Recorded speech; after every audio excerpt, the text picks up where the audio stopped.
Bonjour, je suis la dessinatrice coréenne Yuniv. Dans cette vidéo, j'aimerais vous emmener avec moi dans mon voyage en train. Je suis partie une semaine avec une amie. Moi, je suis dessinatrice et mon amie est peintre. Nous aimons dessiner, lire, manger et surtout boire une bière en terrasse. Donc on avait déjà une idée claire de ce qu'on voulait faire pendant ce voyage. J'avais une semaine de temps libre et un pass en terrail valable 5 jours de déplacement. Notre point de départ était Quimper en Bretagne. Avec mon ami, on a longuement réfléchi à la destination. Comme ce pass permet de traverser les frontières d'Europe librement en train, on avait plusieurs options. Le sud, Italie, Espagne, Portugal. Le nord, Belgique, Pays-Bas, Irlande. Mais finalement, on a choisi d'aller vers l'est, car on n'y était jamais allé et on m'a dit que c'était très beau et que la bière y était très bonne. Et qu'on aurait largement le temps de lire et de dessiner dans le train. Une destination parfaite pour nous, non? Notre trajet allait donc de Quimper jusqu'à Prague, en passant par Paris et Vienne. Avant de partir, nous avons enregistré tous nos trajets dans l'application Anterail. Comme ça, il suffisait de monter dans le train et de montrer le billet depuis l'appli. Mais pour les trains de nuit ou certains trajets longue distance, je vous recommande de réserver à l'avance pour être sûr d'avoir une place assise. À Francfort en Allemagne, lors d'un changement de train vers Vienne, on a acheté des bretzels pour grignoter. À vrai dire, on détestait les bretzels. À chaque fois qu'on en voyait dans un bar, on disait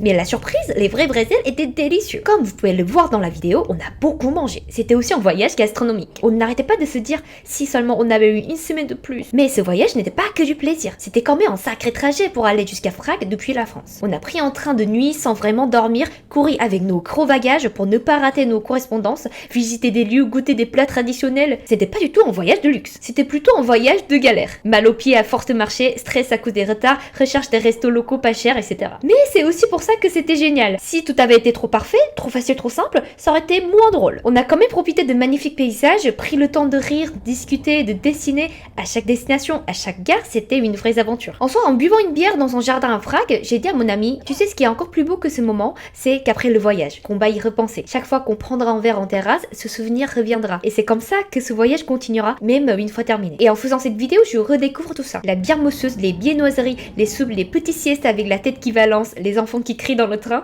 les recherches des cafés locaux, le jazz bar, nos sacs trop lourds, les fous rires, etc. Et cette fontaine la plus moche du monde à Vienne, qu'on a finalement trouvée très belle. Je me rappelle qu'on était super stressés avant de partir. Mais une fois l'aventure commencée, on n'avait plus le temps de l'être. Les moments passaient rapidement comme les paysages depuis le train. Et pour en profiter, il suffisait d'avancer. Soit dans la vie, on espère que tout se passe comme prévu. Mais la vie ne suit jamais le plan. Il y a toujours des imprévus. Alors on a tendance à avoir peur avant même de commencer. Mais malgré tout, il faut partir. Car une fois lancé, on n'a plus qu'à avancer. Comme un train qui suit sa route. Tous ces petits incidents deviennent ensuite des anecdotes à raconter autour d'un verre. Et ce sont justement ces imprévus qui créent les plus beaux souvenirs. En tout cas, une aventure de plus gravée dans ma mémoire. Merci à Anterail de m'avoir permis de vivre cette belle aventure d'amitié.